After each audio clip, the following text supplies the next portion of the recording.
Hello, hello. Congratulations to the Texas A&M Fighting Aggies for their first NCAA Women's Volleyball Championship. Oh, we are so happy to break things down for you and be back with you. As always, he's Mick Haley. I'm Daniel Gilman. This is Six Rotations brought to you by SNA Sports, better equipment for a better game, and Ren Athletics. We've got this fantastic gear. All of our Patreon subscribers now have some Six Rotations apparel as well. It's not too late to go catch our bonus episodes at patreon.com/, Six Rotations. And Mick, we've got ourselves a maiden champion. It was Texas A&M's year, a roller coaster season that saw the Aggies suffer a couple tough losses early in the year, including that weekend in Dallas and Fort Worth that they got swept by SMU, lost in 5 to TCU. And then from there on out, it was really just Kentucky that got in their way. And then Texas in the SEC tournament, a win over Nebraska, and then sweeping Pitt and Kentucky, both one seeds, three straight one seeds. And how about eight straight sets won, something like that, seven straight sets won for Jamie Morrison, our coach of the year. Mick, what were your thoughts from a tremendous first set in that final on Sunday on ABC? I really had some interesting thoughts about that. I thought the match might go the other way had A&M started off ahead 6-1. That would have made Kentucky have to focus right away Mm. and to try to get back in that first set. As it turned, it worked out perfect for the Aggies. They get behind, now they got to focus. Now they're the underdogs, and now they play catch up, and they just keep fighting and fighting and fighting. And so then they got a hold of the match, and Kentucky couldn't get back in it. Nothing worked for long periods of time. The rhythm of the offense was all messed up for some reason. Passing broke down a little bit. More errors than they've ever made. Almost 9 errors, I think, a set. No, maybe even 12 errors a set is what they averaged. And I'm telling you, that's so hard on such a good team because they really don't ever play like that. But Texas A&M got on top of them, pushed them, and really they did that with both teams. I thought the first match with Pittsburgh was the same way. Pittsburgh, though, we've said all year, can't score enough points without Moritz, and that turned out to be absolutely true. So, yeah, A&M won 3-0, 3-0. I can't remember anybody doing that all the way back to about 1988, and amazing. It's just so fun to see Jamie Morrison have that kind of success. I feel so bad for Craig Skinner that he couldn't get his team to play the way they wanted to play, but wow, what a season for both of them. Yeah, it was a week to remember. We thank you all for coming up to us, whether it was at our fan experience. Mick and I host the on location fan experience each year, and we had quite a few amount of our Six Rotations fans coming up to us, shaking our hands, thanking us for what we do. So we appreciate it. But what a tremendous story, right? Kendall Stowers has to retire 2 years ago from Baylor because of sustained concussions. She misses all of 2024, and she is the 2025 most outstanding player. Truly an incredible story. Ifena Kazakpala had a great match as well. She finished with 8 kills on 4 blocks. And you know what? It was Logan led Nikki's world this year, and we talked about her a lot in the beginning of the year, and then it kind of evened out a bit, and then it finished so strong for her with those 11 strong kills to lead the way, including a really big one at the end of that first set. And that's what we're going to do. We'll recap a bit of the first set for you. If you want a deeper dive into the semifinal matches, because Kentucky and Wisconsin played an awesome match with a crazy come from behind fourth set from Wisconsin, forced extra points. Kentucky forced the fifth, and then Kentucky went on that 8-0 run early in the fifth. We recapped that on what was that, on Friday over on our Patreon. So go ahead and check that out. But what I want to do is dive in. Matt Ulmer, great anthem, right? Tremendous anthem from the Kansas head coach. We know he's done it at home in the past, but to do it on the big stage like that was really impressive. And Mick, it was 18-12. I mean, it was all she wrote in that first set. 6-point deficit for A&M. They come back on a huge block at 2019 off of Eva Hudson, the first tie of the set. So they were not tied until it was 20 all. But Lizzie Carr, Molly Tuzzo had a kill and an ace, and it was 23-21. But then a huge error at 23-22 by Brooklyn DeLay, who it was a release that she's been playing on a torn meniscus, which is that's one of those hockey injuries that you usually hear at the end of the Stanley Cup Finals. But DeLay had been powering through. Stowers had the chance at set point, but she went into the net, and then A&M had Stowers tool up a swing to save a set point. But the big point of that first set, Mick, came down to Kentucky's shot selection at 24 all. It was a tip. Ifena Kazakpala blocked it.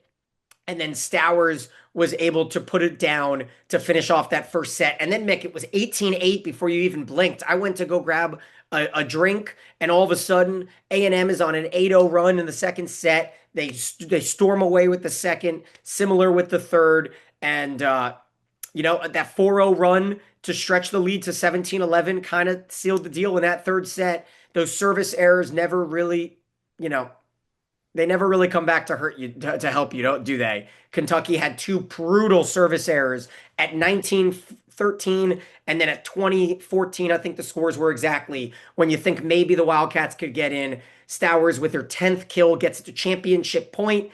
Kentucky saves two of them, but ICO, Ifena Kaz Akpala, seals it after a great final point, Mick. Kentucky was scrambling. Hudson somehow saves it. Kazakpala puts it away, and the Wildcats are runners up and our number 2 overall team to finish the year in the AVCA poll. Yeah, it's an interesting watch because of the errors that Kentucky made, and not errors that they hardly ever make.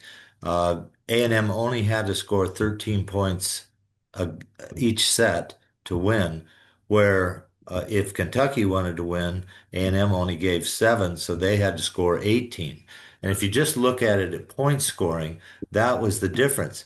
The stranger thing is all the tips from Kentucky rather than the strong swings. And I think that comes from trying to play it safe, trying to not make errors. And the more you try, you know how that just compounds and forces you to make more errors. And Yeah. when the snowball gets big and the avalanche really starts coming down the hill, you're just doing everything you can to hold that thing back and try to score points. And it was yeah, it was an interesting watch. Uh, would have liked to have seen both teams play as freely as possible, but I think you have to give Texas A&M credit. When they got Big Mo going on their side, they just took it to you. The fans were great. Their fans were really behind them.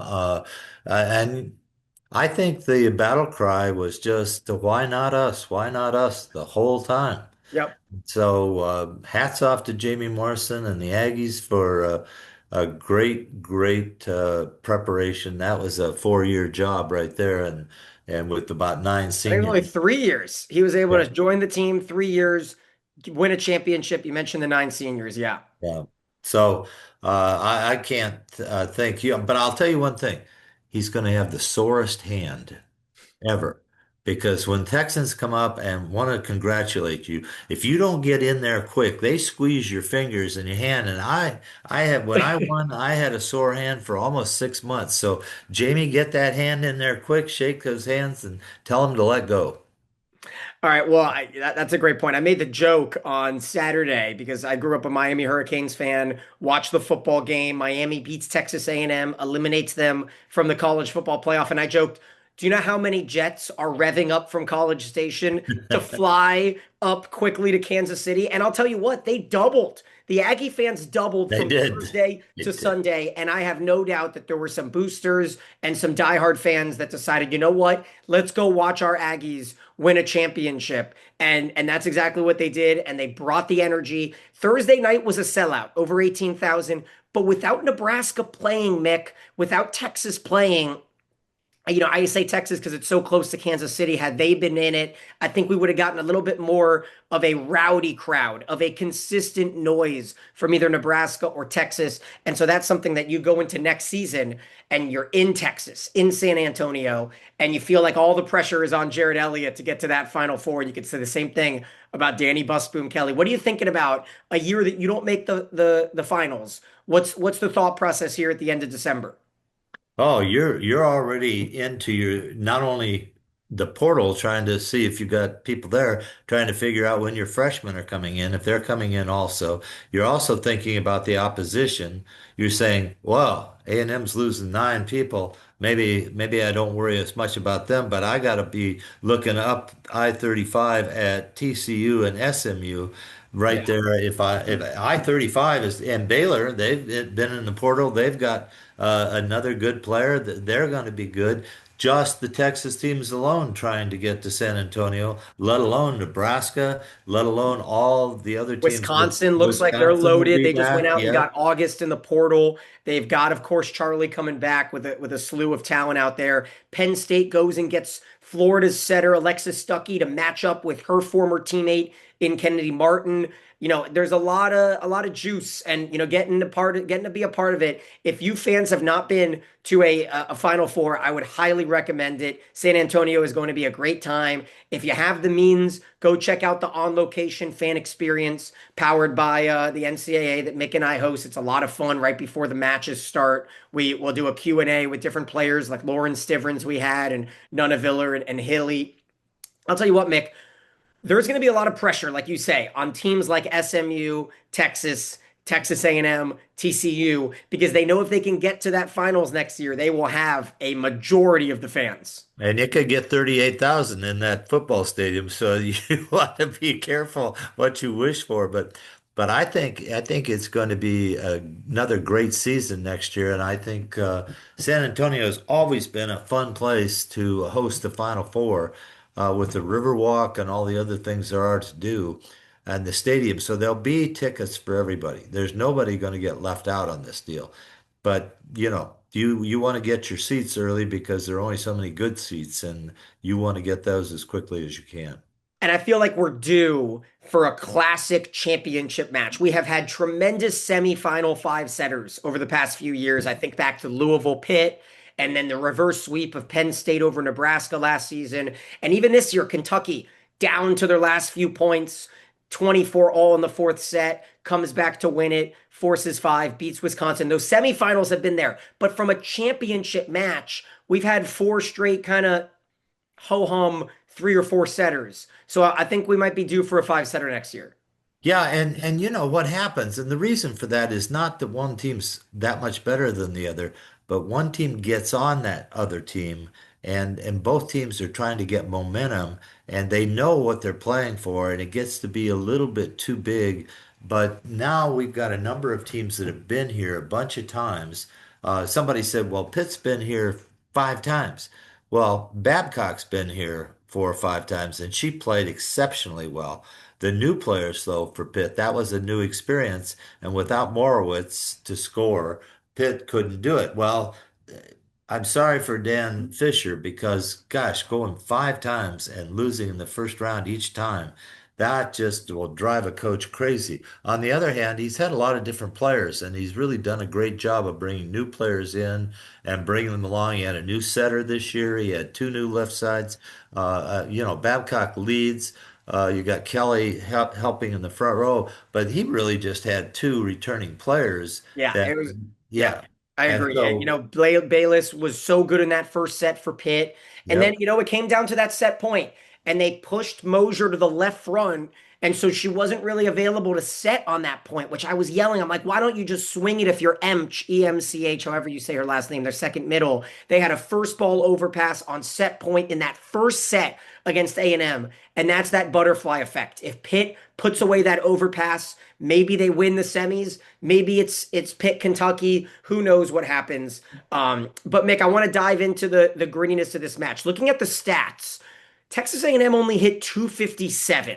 Now they had a 310 hitting percentage in the third set, but they barely hit 200 in the first set. However, Kentucky hit 148, and they had a negative hitting percentage in the second set. Kentucky hit 423 in that third set. But what do the numbers tell you in a match of this gratitude and this magnitude, I should say?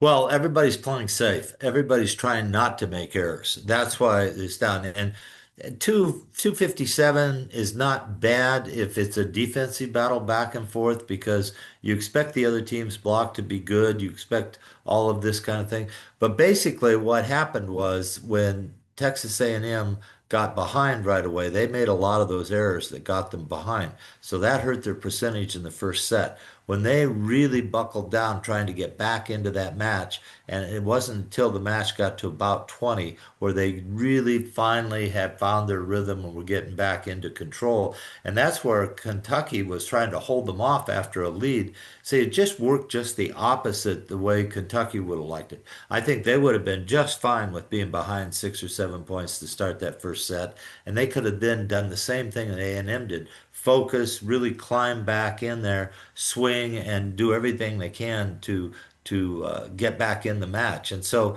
when A&M got the lead and got back in, then they weren't going to let up on Kentucky, and Kentucky tried too hard to get back into that, and that they've never had to really try that hard. You know, Skinner told me that he never lost a match getting 47 kills, 3-0. And the first week of the season or second week of the season when they played up in Fort Worth, he lost 3-0 and they got 47 kills. He would have been happy to have 47 kills in this three-setter.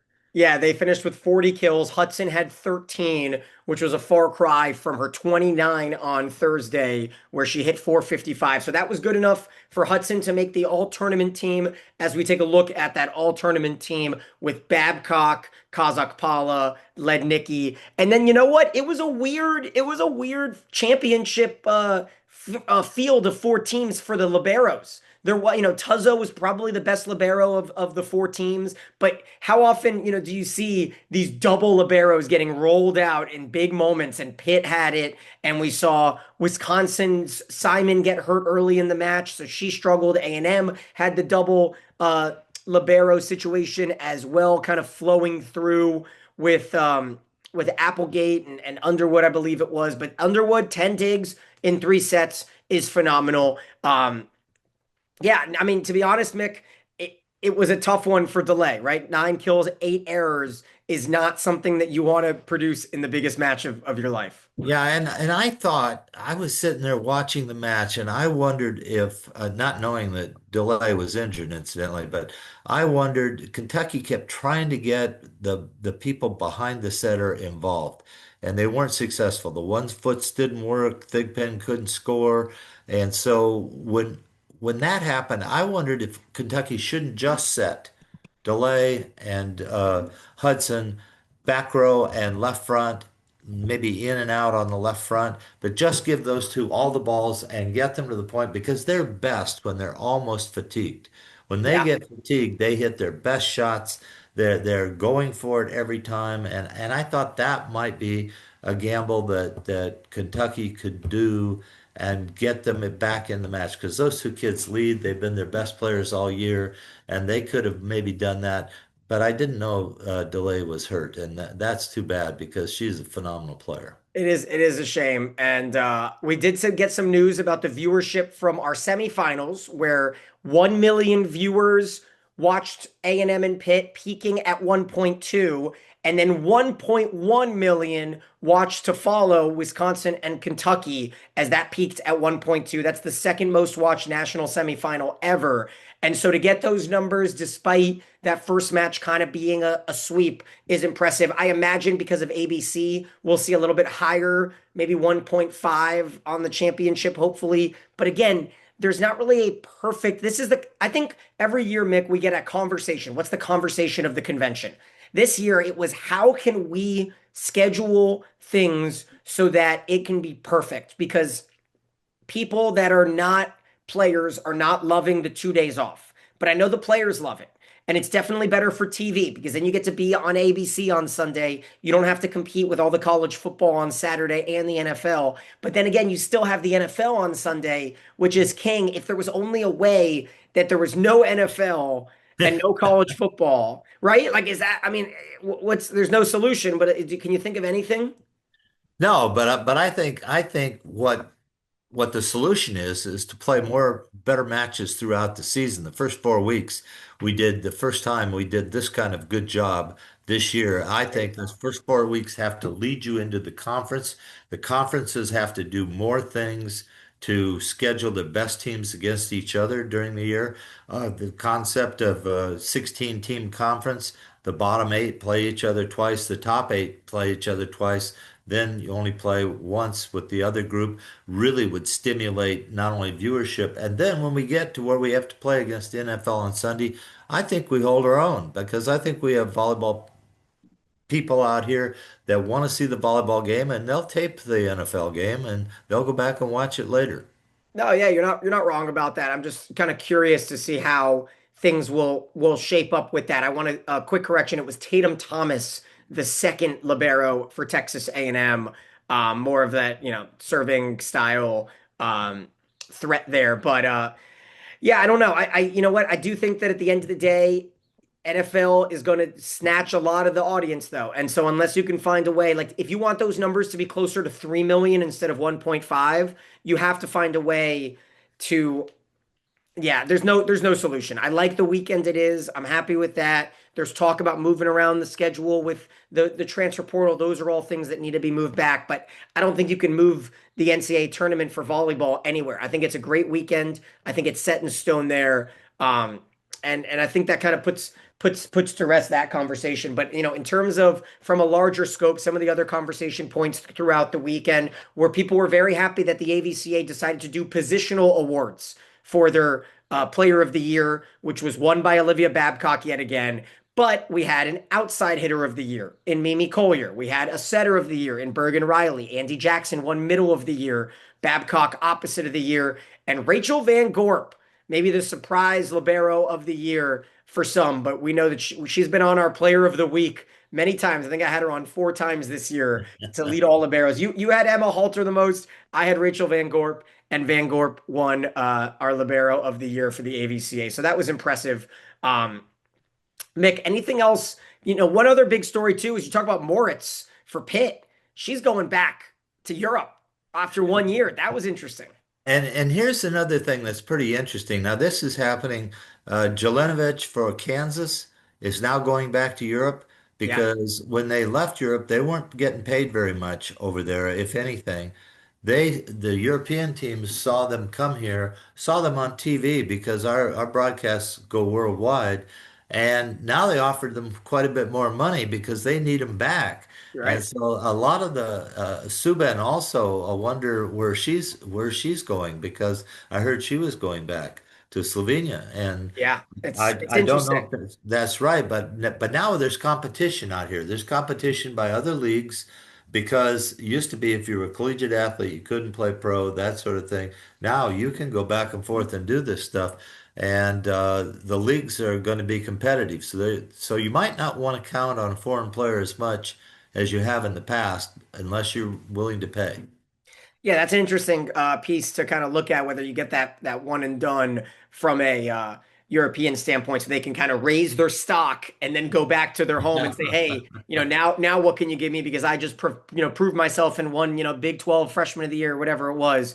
Speaking of, Suli Davis is teaming up with Gabby Playseed, and they're going to SMU, and that is going to be immediately one of the best outside hitting tandems in the country, let alone the ACC. That's why I said I-35 right straight down to San Antonio. And, SMU coach has got her eye on that, and she's talking about it already.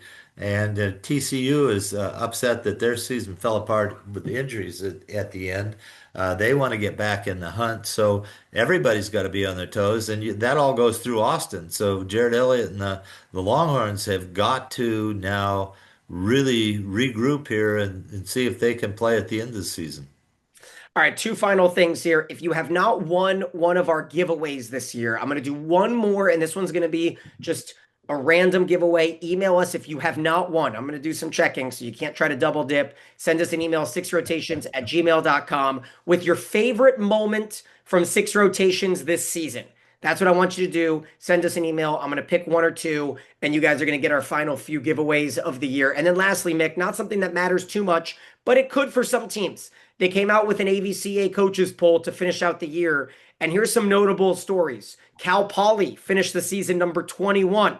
Very impressive. That's something that can gain some steam into next year as they, of course, reached the field of 16 into the regionals.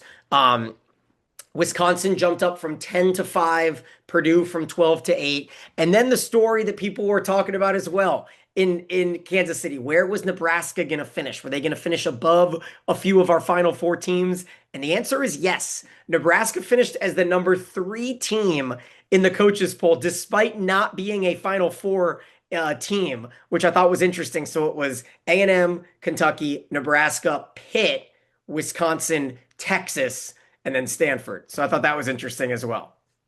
And don't leave Stanford out for next year. Kevin Hamley says he's young, he's going to be back, and he's got his eye on the prize. Do you think Logan Park stays as a setter? That's kind of the buzz as well. She between setter and right side. I think people are talking her up like she's a star setter, so I think she'll probably stay a setter. I think she's better than some people say setting, and I think you're under her belt and some spring practices in the gym. She gets to be pretty good. All right, one last thing. The SEC, they won both semifinals.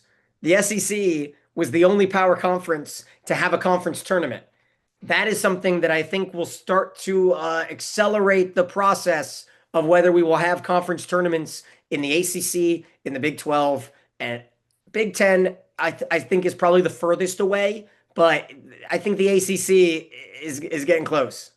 Let me tell you why the Big Ten should consider it.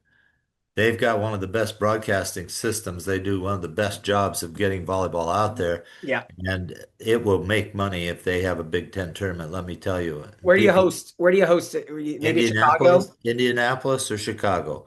Yeah. Indianapolis because everybody will come from the south, the north, the east, the west. Chicago, easy fly in, easy fly out.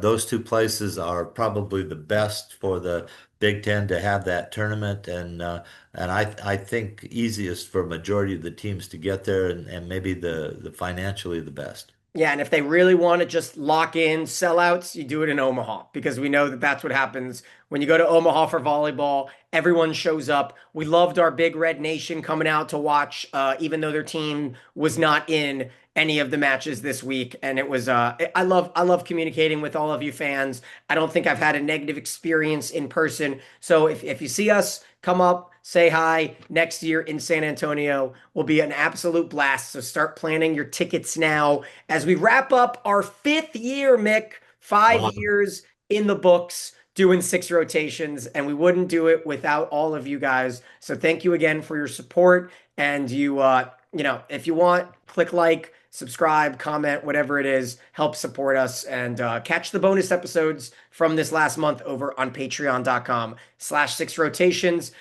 Well, Mick, another Happy year New Year. in the Happy New books. Year. Happy New Year. Happy Hanukkah. Merry Christmas. Happy Kwanzaa. Hope everyone enjoys all the holidays. As always, he's Mick. I'm Daniel, and this is 6 Rotations.